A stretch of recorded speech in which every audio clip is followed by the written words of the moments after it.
ஆனா அடுத்து வந்து பாத்தீங்க அப்படின்னா இந்த வண்டி வாரண்டி பீரியடே இப்பதான் முடிஞ்சுது. வேணும் அப்படின்னா ஒரு 20,000 செலவு பண்ணீங்கன்னா வாரண்டி எக்ஸ்டெண்டட் வாரண்டி 3 இயர்ஸ் பண்ணிடலாம். இந்த வண்டி வந்து பாத்தீங்க அப்படின்னா 2021 மாடல்னா Volkswagen டைகூன் சிங்கிள் ஓனர்ஷிப் கண்டிஷன்ல இருக்கு. 57,000 கிலோமீட்டர் ரன் ஆயிருக்கு. ப்ராப்பர் ஷோரூம் சர்வீஸ் இன்னும் முடிக்கு இருக்கு. வண்டியோட இன்சூரன்ஸ் ஐடிவி 11 லட்ச ரூபா வச்சு இன்சூரன்ஸ் இருக்குங்கன்னா இன்னும் ஒரு 10 மாசம் கரண்ட்ல இருக்குங்கன்னா உங்களுக்கு ஆப்ஷன்ஸ் பொறுத்த வரைக்கும் உங்களுக்கு ஆல்மோஸ்ட் எல்லா ஆப்ஷனும் கவர் பண்ணிருப்பாங்க. சன்ரூஃபை தவிர உங்களுக்கு steering control, audio control, height adjustable seats, அது போக வந்து பாத்தீங்க அப்படின்னா கம்பெனி இன்பில்ட் மியூசிக் சிஸ்டம் எல்லாமே வந்துடும். உங்களுக்கு 1 லிட்டர் மேனுவல் அப்படின்றனால மைலேஜ் சாலிடா வந்து ஒரு சிட்டி லிமிட்டுக்கு ஒரு 15 சாலிடா கிடைக்கும்னா லாங்க்கு 18 இருந்து 20 வரைக்குமே கிடைக்கும். அதுவும் ஃபேன்சி நம்பர் கண்டிஷன்ல 4001.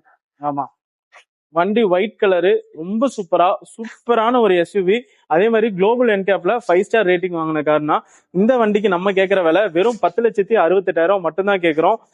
உங்க ப்ரொஃபைல் நல்லா இருக்கு அப்படின்னா ஆல் ஓவர் தமிழ்நாடு நீங்க எங்க இருந்து வந்தாலும் 0 டவுன் பேமெண்ட்ல மேக்ஸிமம் டென்யூரா உங்களுக்கு 5 வருஷம் வரைக்கும் லோன் பண்ணி கொடுத்துடலாம். ஓகே, ஹைவே டிராவல் விரும்புறவங்க இந்த வண்டியை கண்டிப்பா வரும். ஆமாண்ணா, ரொம்ப சொகுசா இருக்கும்ண்ணா வண்டி. உங்களுக்கு எப்படி சொல்றது, எஸ்யூவி அப்படின்றனால பெட்ரோல்னாவே உங்களுக்கு மைலேஜ் டிராபேக் இருக்குமாங்க. ஸோ 1 லிட்டரே வந்து பாத்தீங்க அப்படின்னா அந்த மைலேஜுக்காக தான் வந்து இன்ட்ரோடியூஸே பண்ணாங்க. ஸோ 1 லிட்டர் டர்போ வேற, உங்களுக்கு டர்போ அப்படிங்கும் போது பவர் இன்னும் பயங்கரமா இருக்கும். ஜெனரலா வந்து டீசல் வண்டியில தான் டர்போ கொடுத்துருப்பாங்க.